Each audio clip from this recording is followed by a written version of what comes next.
जय गुरुदेव बच्चों, मैं उमा श्रीवास्तव आज लेसन 5 प्रियतम पाठ का अभ्यास कार्य हल कराने जा रही हूँ। इसमें पहला है बहुवैकल्पिक प्रश्न। सही विकल्प चुनिए। विष्णु जी का प्रिय भक्त कौन था? तपस्वी, ऋषि, किसान, नारद। इसका सही उत्तर है किसान। दूसरा है किसान दिन में कितनी बार ईश्वर का नाम लेता था? 10 बार, केवल 3 बार, हर समय और 100 बार। इसका सही उत्तर है केवल 3 बार। प्रदक्षिणा का क्या अर्थ है? दान करना, दान लेना, परिक्रमा, पूजा। सही विकल्प है परिक्रमा। नारद जी ने भूमंडल की परिक्रमा करते समय ईश्वर का नाम कितनी बार लिया? हर समय, 1 बार भी नहीं, 3 बार, 5 बार। जिसका सही विकल्प है 1 बार भी नहीं। अब आता है एक पंक्ति में उत्तर दीजिए। नारद जी विष्णु जी के पास क्यों गए? नारद जी विष्णु जी के पास गए थे भक्त का पता लगाने। क्या देखकर नारद जी चकरा गए? नारद जी किसान की 3 बार नाम लेने की बात को देखकर चकरा गए। नारद जी किसान की परीक्षा क्यों लेना चाहते थे? क्योंकि वे पता करना चाहते थे कि किसान भगवान को इतना प्रिय क्यों है। तेल पात्र देते हुए विष्णु जी ने नारद को क्या हिदायत दी? तेल पात्र देते हुए विष्णु जी ने नारद से कहा कि इस पात्र से एक भी बूंद पृथ्वी पर गिरने ना पाए। तो ये था आपका एक पंक्ति का उत्तर। अब दूसरा आता है निबंधात्मक प्रश्न। सप्रसंग भावार्थ लिखिए। तो इसमें आपको प्रसंग के साथ भावार्थ लिखना है। तो हम आगे इसकी आपको प्रसंग के साथ भावार्थ बताते हैं। काम तुम्हारा ही था, ध्यान उसी में लगा था, नाम फिर क्या लेता और। तो यह उस समय की बात है जब नारद जी परिक्रमा करके भगवान के पास वापस आ गए थे। पूरी पृथ्वी की परिक्रमा करके भगवान के पास वापस लौट कर आए थे। तब भगवान ने पूछा था कि परिक्रमा करते समय तुमने अपने इष्ट का नाम कितनी बार लिया था? तो नारद जी कहते हैं, ये तो हो गया आपका प्रसंग। अब भावार्थ सुनिए। भावार्थ है कि नारद जी कहते हैं कि काम आप ही का था, आपका ही दिया हुआ काम था जिसे मैं पूरे ध्यान के साथ कर रहा था। आपका दिया हुआ काम था, इसीलिए मैं पूरी लगन और पूरे मन से आपका काम कर रहा था। ध्यान मेरा उसी में लगा हुआ था, फिर मैं आपका नाम कैसे लेता। तो ये था इसका भावार्थ। अब दूसरा आता है इस कविता का संदेश क्या है? तो इस कविता का संदेश है कि सच्ची ईश्वर भक्ति वही है कि अपने कर्तव्यों का पालन निष्ठापूर्वक किया जाए। सच्ची ईश्वर भक्ति वही है कि अपने कर्तव्यों का पालन निष्ठापूर्वक किया जाए। अब इसके बाद आता है निम्नलिखित शब्दों को एक वचन व बहुवचन दोनों रूपों में वाक्यों में प्रयोग कीजिए। एक वचन और बहुवचन दोनों रूपों में आप लोगों को वाक्यों में प्रयोग करना है। शब्द है परीक्षा, भक्त, हल, किसान, पत्र। अब ये आप लोग स्वयं कर लीजिएगा, क्योंकि वाक्य में प्रयोग करना है तो एक वचन और बहुवचन में आप लोग इसको वाक्य में प्रयोग कर लीजिएगा। मैं इसका आपको एक वचन और बहुवचन करना बता देती हूँ। जैसे परीक्षा, तो इसका बहुवचन होगा परीक्षाएं। भक्त, भक्तों। हल, हलों। किसान, किसानों। पत्र, पत्रों। ये इसका बहुवचन होगा और एक वचन तो लिखा ही हुआ है। अब आप लोग इसका वाक्य में प्रयोग स्वयं करिएगा। इन वाक्यों को शुद्ध करके लिखें। नारद जी विष्णु भगवान को एक प्रश्न पूछे। तो इसका शुद्ध वाक्य होगा नारद जी विष्णु भगवान से एक प्रश्न पूछे। शाम से दरवाजे पर आकर नाम लिया, शाम को दरवाजे पर आकर नाम लिया। भगवान किसान को ही क्यों याद किया, भगवान ने किसान को ही क्यों याद किया। रास्ते में किसान मिला जिसे परीक्षा करनी थी, रास्ते में किसान मिला जिसे परीक्षा देनी पड़ी। अतिरिक्त, अत्याचार, अत्यधिक शब्दों के आरंभ में अति उपसर्ग जुड़ा है, इसका अर्थ है अधिक। इसी प्रकार उप उपसर्ग का अर्थ है छोटा, समीप। अति तथा उप उपसर्ग लगाकर 5-5 शब्द बनाइए। तो आपको पता है कि उपसर्ग शब्द से आगे लगता है और ये आगे शब्दों से आगे जुड़कर शब्द के अर्थ को बदल देता है या एक नया शब्द बना देता है। तो आइए हम अति उपसर्ग लगाकर 5 शब्द बनाते हैं। जैसे अति, पहले अति का देखिए, अति उपसर्ग लगने पे अत्यंत, अतिक्रमण, अतिरिक्त, अति प्राचीन, अत्यधिक, ये हो गया अति उपसर्ग लगा के शब्द। मूल शब्द में आगे उपसर्ग लगा देने से शब्द का अर्थ बदल जाता है या एक नया शब्द बन जाता है, तो इसमें अति उपसर्ग लगाकर बनाया गया है। अत्यंत, अतिक्रमण, अतिरिक्त, अति प्राचीन, अत्यधिक। इसके बाद है उप उपसर्ग का प्रयोग। अब देखिए, योग मूल शब्द में उप उपसर्ग लगा, उपयोग, उपभोग, उपवन, उपसंहार, उपचार, ये शब्द बन गए। ये 5 आपके अति उपसर्ग लगे हैं और 5 आपके उप उपसर्ग लगाकर शब्द बने हुए हैं। इसके बाद है पाठ में आए 5 तत्सम तथा 5 तद्भव शब्द छांट कर लिखिए। तो देखिए, तत्सम शब्द है पाठ में पुण्य श्लोक, भक्त, स्नान, पात्र, घृत, लक्ष्य। इसके अलावा भी आप लोग छांट कर लिख सकते हैं।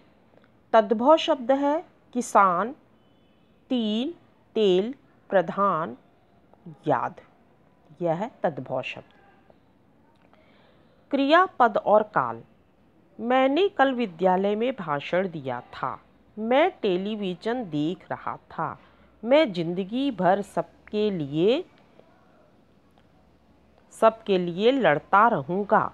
ऊपर लिखे 3 वाक्यों में रेखांकित क्रियापदों और क्रिया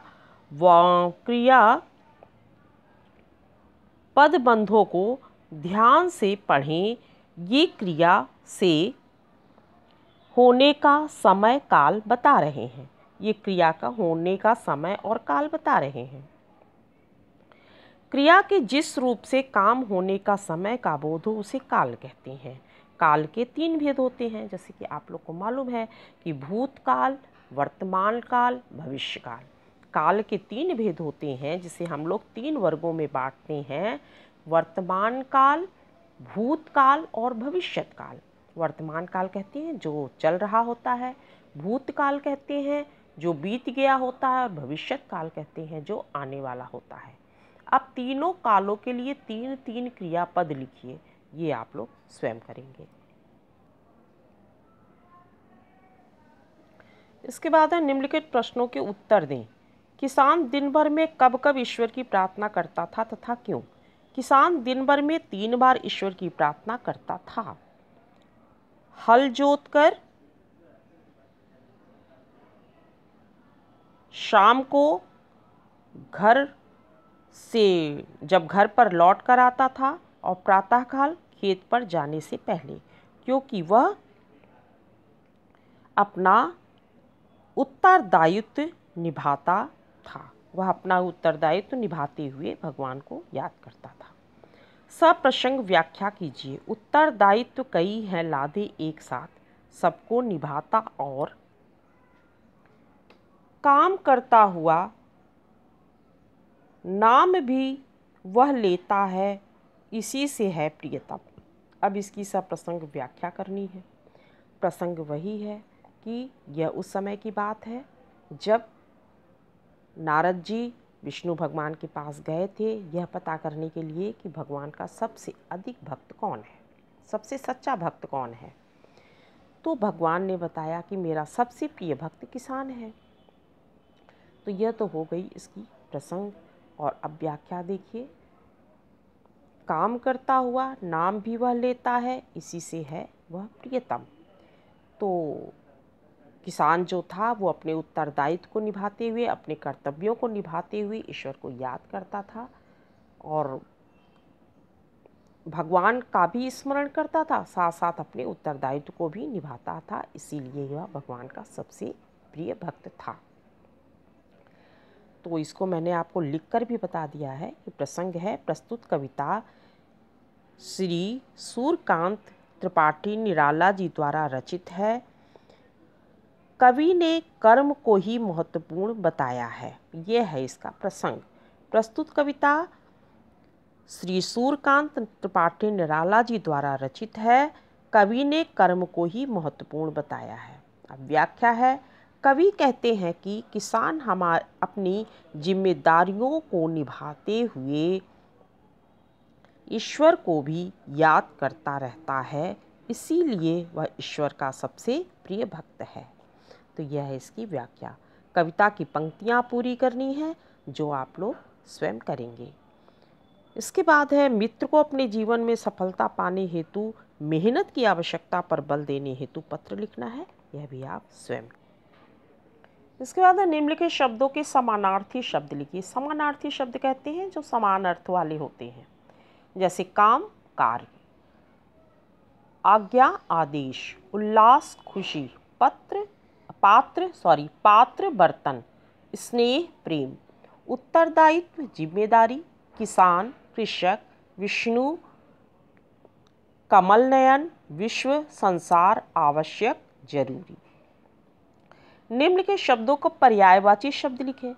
पर्यायवाची कहते हैं जो एक से अनेक नाम होते हैं। किसी भी वस्तु या किसी भी व्यक्ति का जब एक से अधिक नाम होता है तो उसको पर्यायवाची शब्द कहते हैं। जैसे लज्जित लजाना, मृत्युलोक पृथ्वीलोक, सुर देवता, आवश्यक महत्वपूर्ण, प्रातःकाल सवेरा। निम्न के शब्दों को विलोम शब्द लिखिए। आवश्यक अनावश्यक। विलोम शब्द कहते हैं उल्टे अर्थ वाले शब्दों को।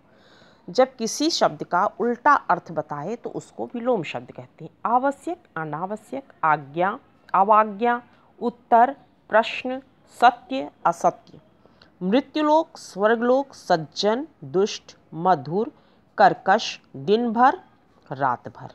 ये हो गया इसका विलोम शब्द।